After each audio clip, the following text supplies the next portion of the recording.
So, before we dive into code, let's first see a high-level overview of web development. This might be your first time to get into web development. So this lesson is very important. Let's say we are trying to access a web page at moxatemplate.webflow.io. By the way, this is one of the templates we are going to clone in this course. What happens as we try to access this page is that our browser will send a request to the server where this page is hosted on the internet.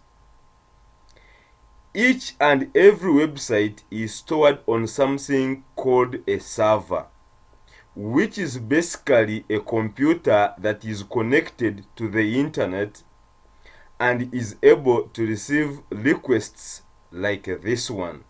So again, when we browse a certain website, our browser sends our request to the server where the website is stored or hosted. When the server receives the request, it will take all the files that make up the website and sends them back to the browser.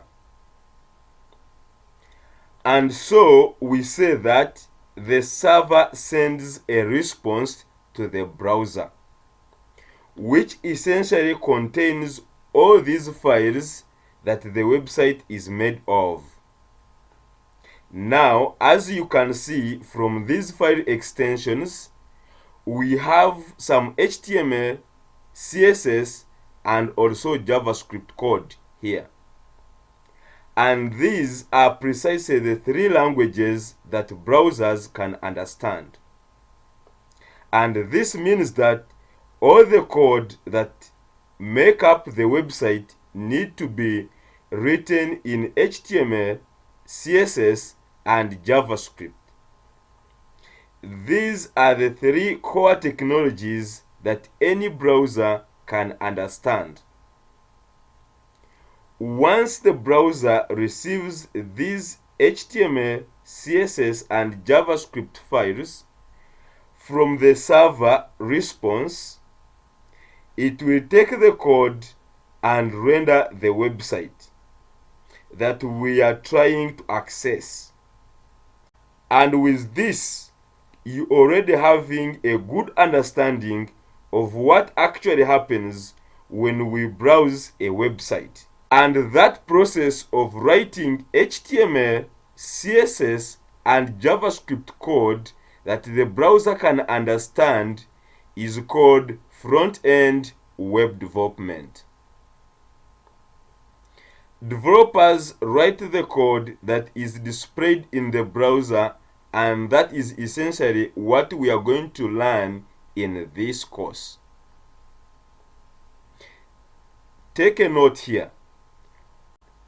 Whenever the files that make up the website are simply stored on a web server and are then sent to the browser as they are, we say that we have a static website.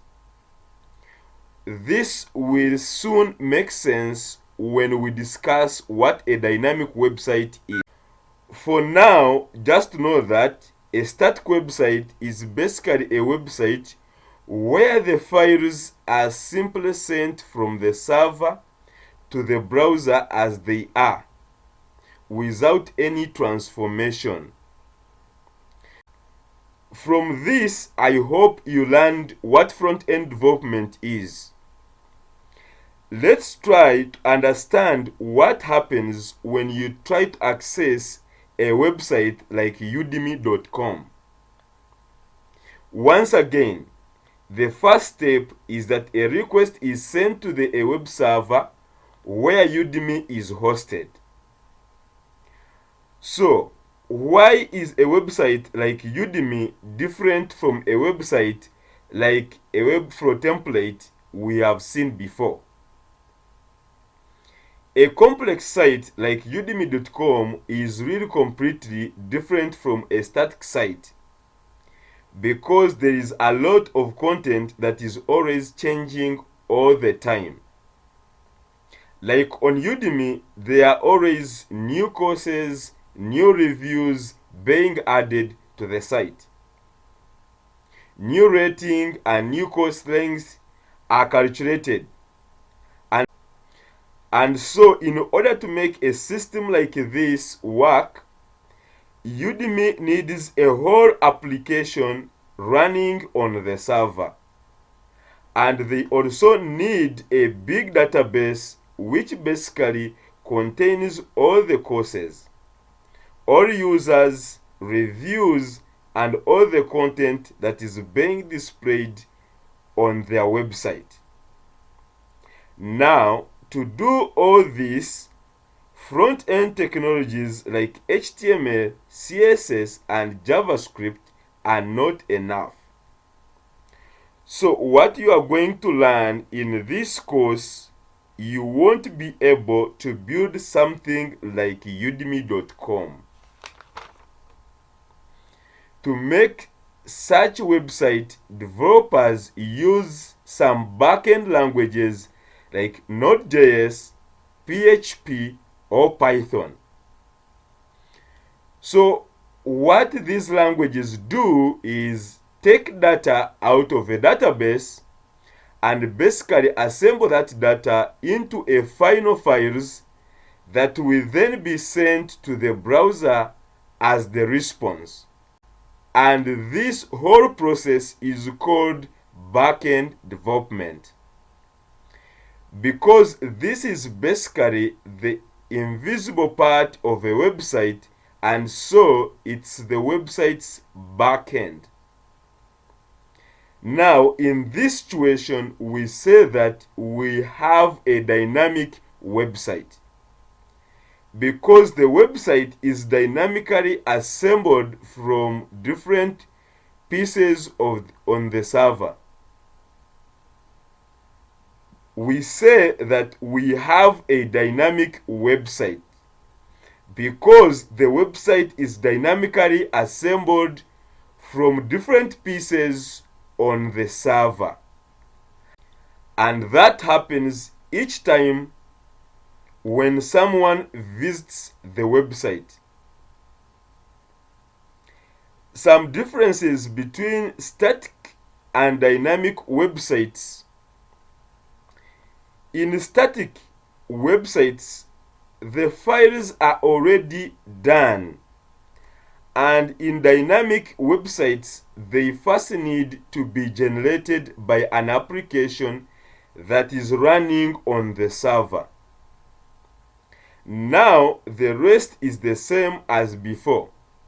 The generated files are then now sent to the browser, which will then be converted to the final website that we see when we visit the website. Now, let's take a look at the three languages of front-end development. And starting with HTML. HTML is responsible for the content of the page. So that's the text, images, the buttons, and really all the content that you see on the web page is always written inside an HTML file. Then the CSS is responsible for the presentation of the content. So basically for styling and for laying out the elements on the web page. Now, finally, JavaScript is the actual programming language of the front end. So it allows us to add dynamic and interactive effects on the web page.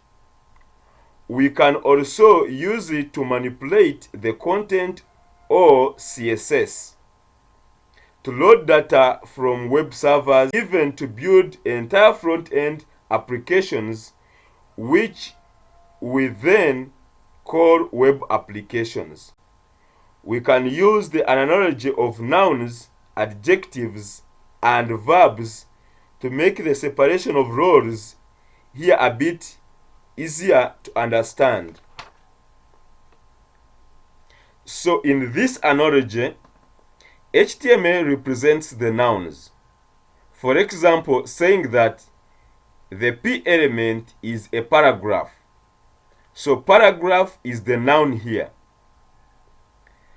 The CSS is the adjective because it basically describes the noun.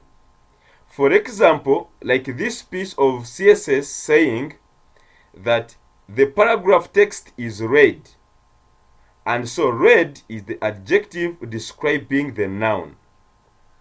And finally, JavaScript is the verb, like saying hide the paragraph. So we are actually doing something, and that's the verb.